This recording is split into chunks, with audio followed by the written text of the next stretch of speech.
За юу яцгаана хөргнүүд ээ? Өнөөдөр та нартай хүссэн хүлээсэн Historia Wine and Swords нэмийнхаа season 3-ыг ярьж өгөх гэж байна. За ингээд манганд орцгох удаа. Нэрээ лайк болон subscribe бадархаа битгий мартаарай. За видеонд орцгоё.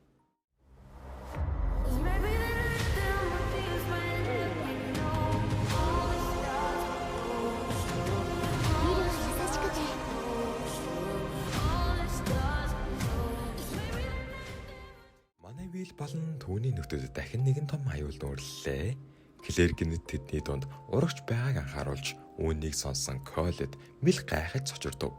Яг энэ үеэр тэдний хажууд байсан нэгэн хөөрхөлөлтэй муур гинэд тутаа болон хувирч цэрвдийн гих дэд түвшний шидтэн болон хувирхан тэр.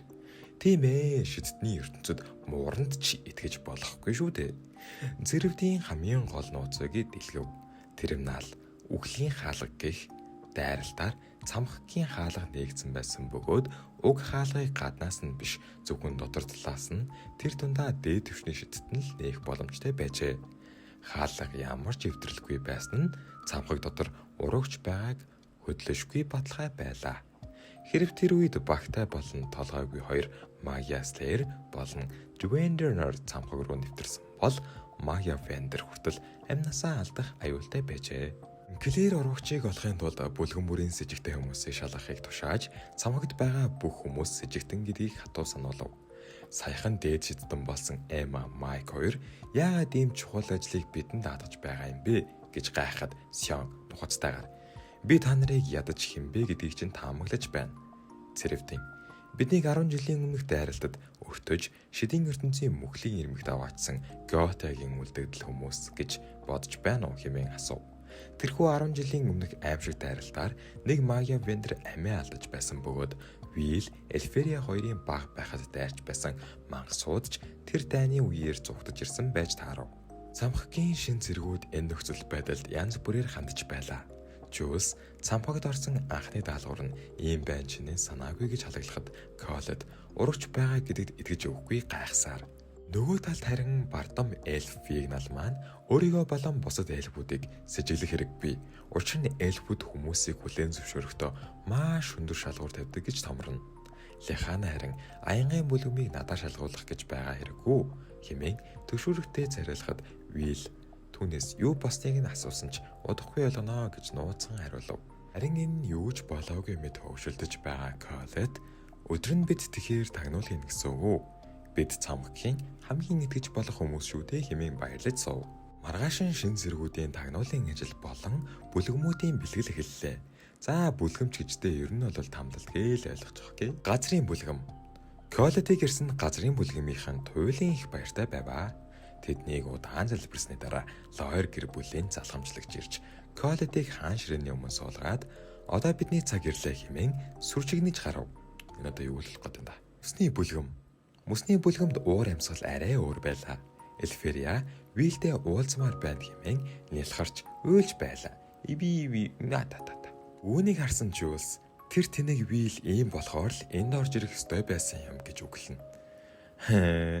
Гэдэггүй. Эльферийг аргадах гэж үзсэн ч тэрээр улам зөрөөдлөн. Зойдоо дахин тулалдаж Вилийг өөрөөс нь булааж авсан зүйлсийг буцааж авахаар ихж байв. Манай Эльферич бас юмдаа их харам хүн байх шүү те. Чүүс толгоос ихсрэн би буруу бүлгэмдээ орчихуу да гэж халаглана. Эльфийн бүлгэм. Эльфийн бүлгэмд Вигналыг бүтэн 6 жил болж байж цамхагт гарч ирсэн язгууртан гэр бүлийнхэн нь эгэлжирийн эльфээс ялгагдах зүйлгүй хэмээн доромжилж байлаа. Эдэрчүүд яах гэдэг юм те? Харин энэ Эленор түүнд үзүүвч өгөхдөө үүнийг зүүжгсэн байхад чи биднээс хизээж цугтаж чадахгүй хэмээн аимшигтайгаар энийгээд халавнаар өгтөв гэж. Галын бүлгэм. Галын бүлгмийн Магия Вендер Сёныг бараг л алхаар заналгийлж үгээр идэж байв. Тэрээр бид терминалын үеэр хүчрэгшэдэнгүүдээ алдсан. Чамаа гайгүй юм болов уу гэж бодсон чинь арай өндөр хүлээл тавьчихаж дахиад дайр. Би тэр тэндгээс илүү хүчтэй болох хэрэгтэй байна гэж хашгирахад галын Магия Вендер муухай нээж байлаа. Энэ тэнгээс гэж манай Вилийг хэлээд байгаа байхгүй юм уу гэмтэж. Сёнж уламыг шатаж байв. За манай Сён бол шатчаад энийг гэдэг. Энэ үеэр хамгийн хүнд тамдал аянгийн бүлгэмд өрнөж байв. шин цэргүүдийг тойргоор гүйлгэж байсан бөгөөд Лиханагийн биеийн хүч хязгаартай тулж байлаа. Харин манай Вил сэлэмчин биеийн хүчний мангас учраас тийм ч их ядарсан шинжгүйгүй байна. Хараад гараа царайг. Guys, нэрээ хэдүүлээ Discord community server-тэй болсон гэдэг юм мэдсэн үү? Хэрвээ мэдээгүй бол манай Discord community-д нэг дээрээ за хэдүүлээ хамт гоё тоглоод, хамт аним үзээд, хамт ярилцаж бас болно. Тэгэхээр би энэ комент сект линкийг нь пин хийгээд үлдээчихье. Нэрээ лайк дараарай. Зоёгийн туслах бүр тэднийг агуу биеийн хүч агуу шидийг дагалдуулдаг юм. Амьдрал чинь дэнжин дээр байгаа мэдгүй хэмээн шахаж байтал. Манай муу Лихана тамирдаж унлаа. Цэлгэн харин бүр давраад Лихана дээр гიშгэх гэж дайрна. Үгээр доромжилж байхад аянгийн бүлгмийн ханаа руу оолгоно. Зазах гих 3 шидтэн өнөөх тамлал нь эхэллээ. Даажааны мангас биш, жинхэнэ мангас чинь энэ байна. Шинэ хүмүүсийг бүр илүү дэглэж байх шив хэмээн шивнэлтэн. Зоёгийн туслах юу найз нөхөрлөл вэ? Намайг бөөлжүүлээд бай. Бүгд 100 тойроггүй гэж тушаав.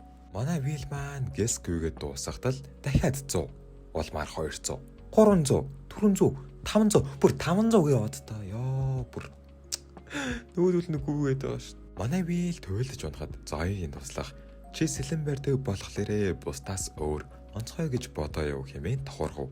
Нөгөө 3 шидтэн анх удаа 1600 тойрог гүйсэн чинь шинэ рекорд тогтоочихлоо хэмээн гайхаж байтал зоё өөрөө гарч ирж би халбуу одоо би бэлтгэлээ хийн гэв.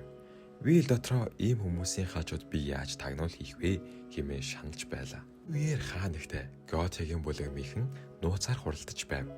Тэд төлөвлөгөө нь нурсанд дургуйцаж байсан ч нэг нь зүгээрээ тэднийг зөндөнд орхичих. Угаасаа бид бүгд хуурамч тэнгэрийг устгахын төлөө явж байгаа. Шидтэнгүүдэд тэнгэрийг нээх төлхөр бий. Энэ бол Баал хэмээн тайвшруулж байв. Готигийн нэг гишүүн надад үлдээчих хэмээн хорон санаа агуулв. Яа за юу л болох гээд энэ да энэ чинь өстө чинхэн эвгүй зүйлэх гээд байна уу аа? Амбуцаад аянгийн бүлгэмд зоё биэлтэй бэлтгэлийн тулаан хийж байх та. Чи үнийг тулаан гэж нэрлээд байгаа юм уу гэж басамжлахад Вил зөвхөн уушлахгүй. 3 гишүүн Вилийг хүчтэйг нь хүлээн зөвшөөрч байсан ч Лиханаг одоо хүртэл биднийг гүйцэж чадахгүй байна. Энэ байх хэрэггүй. Энэ бол аянгийн бүлгэм. Агуу зоё бол хамгийн хүчрхэг нь. Тийм учраас бид ч бас хүчрхэг байх ёстой хэмээн сэтгэлээр нь унгаж байв. Ямар хэцүү юм бэ? Вил тэднийг зүгээр л хичээнгүй хүмүүс гэж эргээр бодохыг хичээж байтал Лихана андуураад эрэгтэй шүршүрт ороод ирэв. Вил сандран би юу ч хараагүй шүү гэж хаширхад Лихана эцэндээ шууд шүүрийн нэг өрөө рүү гүйн орж хаалгаад өгч. Вил хаалгыг гаднаас нь чи аймхай сул дорой биш шүү. Чи бол миний итгэдэг гайхалтай шидтэн хэмээн сэтгэлийг нь тайвшруулв. Юу өөрхөн. Лихана уйлжсэн гарч ирээд өөр газар ярилцаж болох уу гэв. Лихана өрөөндөө ирээд би сүүлийн үед өөрийгөө хог шаар мэд бас гарч лондон болчихсон юм шиг мэдэрч байна гэхэд Вил дахин уушлалт гуйх хэрэггүй гэж сануулв. Лихана эмээгийнхээ тухайд хэлгэж чи миний цэнхэр нүдийг анзаарсан уу? Манай гэр бүлийн цусанд хамгийн нэрлэгийг хүлээг Баатар дуугийн цус урсдаг тул бүгднгийнх нь нүд аянгийн шар өнгөтэй байдаг юм. Надаас бусдна. Манай гэр бүлийнхэн бүгд богино насалдаг. Миний эгч 10 жилийн өмнө хамтрагчаа хамгаалж байгаад амиа алдсан. Надад эцэг их минь хүртэл итгэдэггүй байхад зөвхөн эмээмэл чи нэг өдөр гайхалтай хүлээг Баатар болно гэдэг байсан юм гэв. Эмээн түүнд Рожи хэмээх Баатрын тухай үлгэрийн ном уншиж өгдөг байсан бөгөөд Рожи сул доройч гэсэн ухаанаа шилэж бусдыг тэр дундаа хүнжиг хамгаалдаг тул Лихана тэр номонд хайртай байжээ. Гайхалтай нь Вил Эльферия хоёрч багада энэ номыг хамтдаа уншдаг байв. Вил Эльферия энэ номод үнэхээр дуртай байсан. Та хоёр уулзах юм бол маш сайн ойлголцох байх та гэхэд Лихана баярлав. Тэгээд хүзүүний сахиусыг гаргаж ирэв. Энэ сахиус нь дотроо шидийн энерги хоригдлуулж аюултай үед хүлэг Баатрын үүргийг гүйцэтгэхэд тусалдаг. Уг нь 25 давхрын Гранд Дюк мангас дээр хэрэглэх гэж байсан эдгэн. Вил түүнээс бэлтгэлийн үеэр ямар аргаар гүйдгийг нь асуухад Лихана би бүх биеийн болон шидийн хүчээ хамаг чадлаараа шахаж гүйдэг гэв. Вил түүнд хамгийн чухал зөвлөгөө өглөө. Хөлөндөө аянгийн шидийг хамгийн багаар хамгийн үр ашигтайгаар оруулж гүйгээрэй. Тэд биднийг зүгээр л шалгаж байна.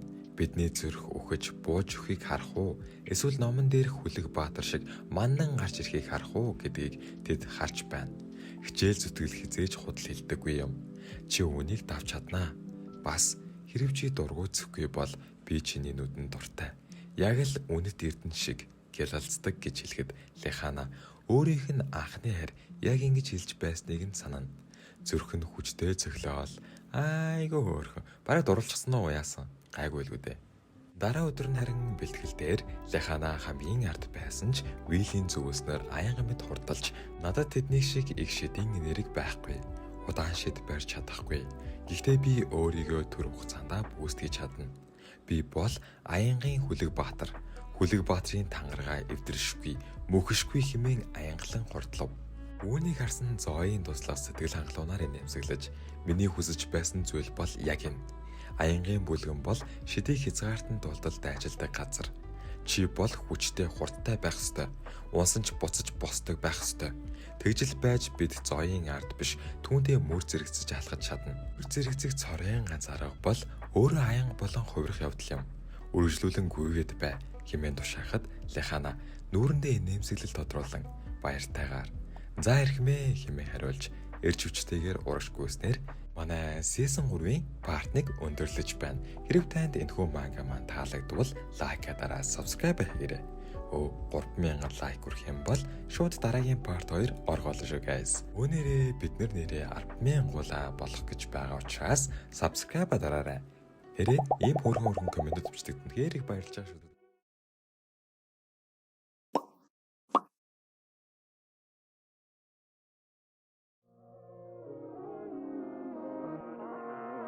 Africa,